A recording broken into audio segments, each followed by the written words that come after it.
guys, and welcome to the third day of July's Scrapathon. If you have no clue what I'm talking about, check out the intro video up on my channel. So today I will be using the stash kit I shared a couple of days ago, the one based on the swag bag by Paper Issues. So I really wanted to use that soldier card on this one, on a layout, not on this particular layout. So I went through all my photos and I really thought I would not find any photo whatsoever, but I did find more than I intended to, so I had to pick and choose. So I chose these two, and I will explain what they are a bit later. So I went through all the cards from that swag bag kit, and try to find ones that would match the soldier one and also brighten up the pictures and that cream color that's in the soldier card, so kind of combine whites and creams.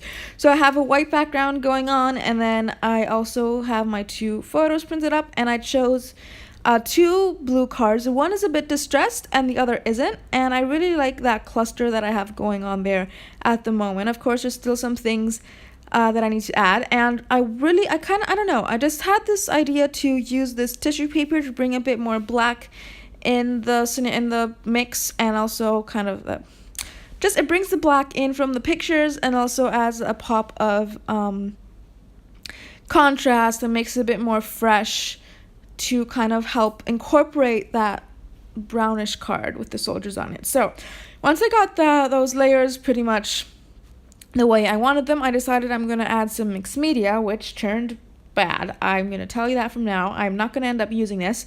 But yeah, so first I'm adding some gesso onto my page just with a palette knife, and I'm not bothering to add anything in the center because I know that's where my photos are going to go, and there's no reason for me to add mixed media there. So I thought I would use something different because I haven't used these chalk pastels in a long time. So I'm going to pull out a couple of those colors. So I got like a grayish color, a green, kind of brown color. I don't know how to name that color, that greenish brown color in English. I can tell you them in Greek, but it's like the soldier's uniform kind of color. I don't know how to explain that. So then I thought I would try this new technique, which I really like actually, but it just didn't work for this layout.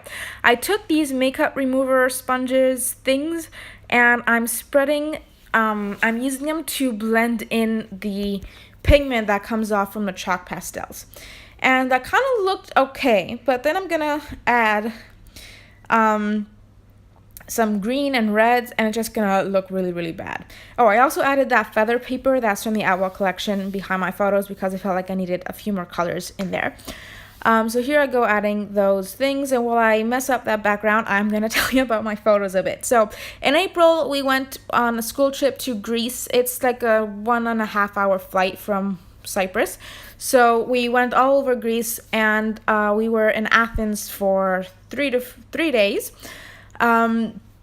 So we had a free day off, and we had Saturday morning off because we were leaving Saturday afternoon. I mean, when I say off, I mean we could roam the city by ourselves without our teachers or without anything to do. So my two friends went to the Parthenon, which I have been there twice, and I didn't feel the need to go there again. I know that sounds really snobby because most people don't have that chance, but anyway, I live really close to Greece, so I've been there on multiple occasions.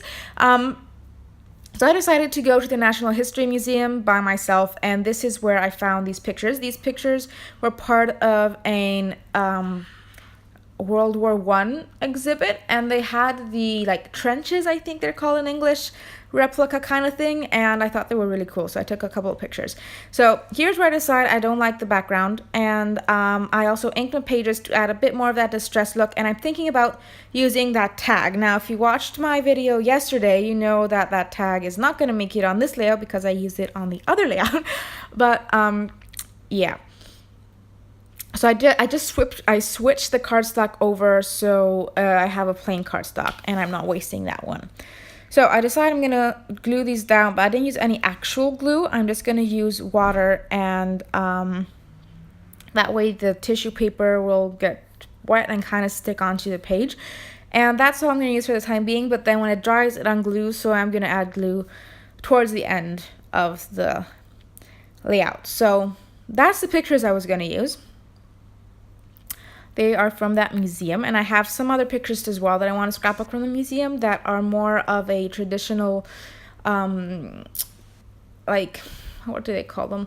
Like the clothes the Greeks used to wear in the olden days, and each city, I don't know if you could call them a city, but kind of each city had a different costume, and they had this cool exhibit with Playmobiles. Anyway, I'm getting ahead of myself. I really like museums, so back to the process now, but you will see a process video about that at some point. Yeah. So then here I split that tag in half because the back had a different pattern. I didn't want to waste it, but then I ended up not using it and instead using this burgundy kind of tag instead because it was a bit darker and I thought it matched the feel of the layout a little bit better. So its layout is not one of my favorites that I've made ever, but I like it and it's good and it's different and it has different colors on it, and I like it. I like the way I clustered the Project Life cards. See, that's a good way to use Project Life cards. So yeah, I think, yeah, anyway. So now I'm kind of gluing that tissue paper again, and I'm gonna ink all of these papers with my Ranger black tie ink pad, and I didn't make you watch all of that because there's no reason to.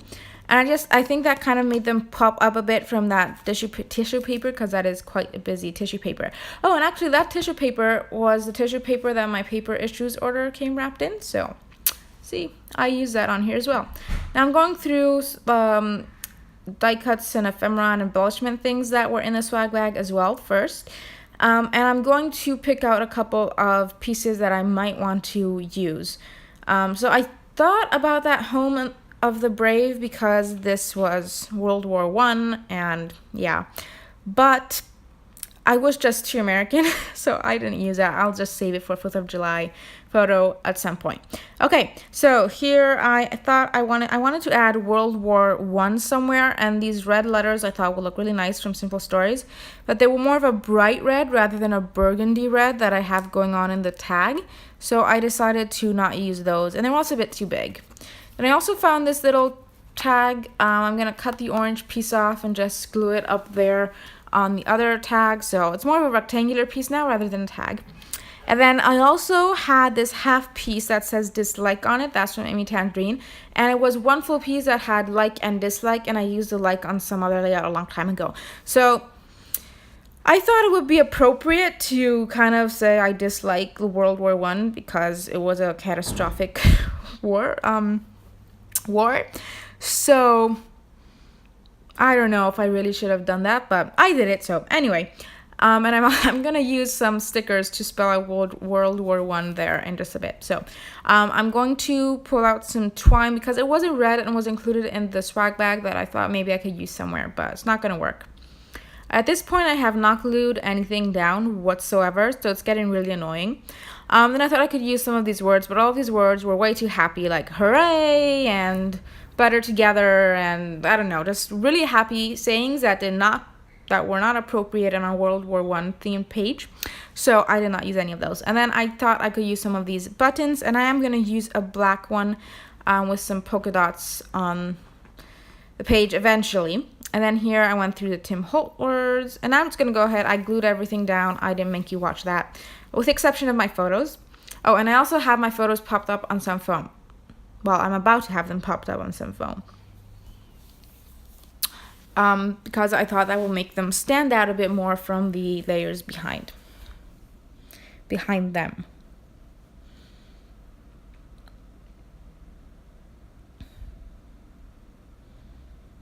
Yeah, so I did struggle with embellishments for this page because it is about World War I, and I mean, I can't use any like happy phrases on it, or you know what I mean, like it's kind of hard to find stuff to use on here, and I didn't really want to go with super colorful bright colors or like pinks, for example, so I kind of kept it down to black colors and a bit of a light blue just to lighten up the page, but that's about it.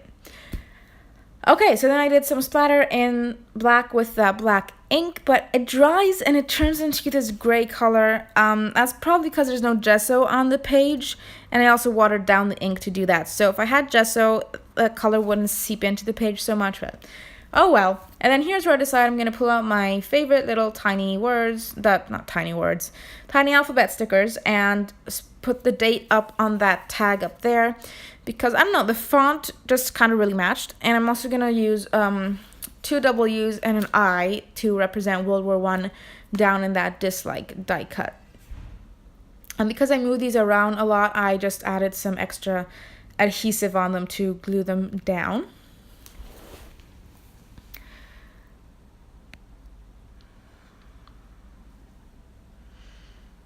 Also, something kind of funny, I don't know if I would call it funny, but anyway, when I was in the museum in this in the World War I exhibit, there was a scrapbook that a soldier kept, and I thought that was kind of fun. I did take a picture of it. Not sure if I still have it. Maybe I deleted it. But anyway, thought I would mention that while I'm doing random gluing stuff here. So then I did find that camera from Basic Gray. It's an acetate kind of thing, but it had the red and black, and I needed some sort of embellishment there, so that is what I chose. And then I thought I could use some of these words, but nothing was appropriate again, so I am not going to use any of those. These are by Tim Holtz. Yeah, what else? So now I'm just I don't know what I'm doing. I'm just flipping through everything, and I'm trying to find something because I still feel like this page needs a bit more. So this is where I pull in one of those buttons down to the right, and then I thought I could use some of these enamel dots that were not actually included in my kit, but I thought, what the heck. So I pulled them out, but I don't like them, so I'm gonna put them back. Here I thought I'm trying to use another one of those buttons, but that was just too big and I don't know, I didn't like it, so I'm getting rid of it. And instead I'm gonna use this gigantic wood veneer piece just to bring in that wood element elsewhere rather than just on that one button. So that's gonna complete this layout. Thank you guys so much for watching. Don't forget to check back in tomorrow, and I will have photos on Instagram. So I will see you next time.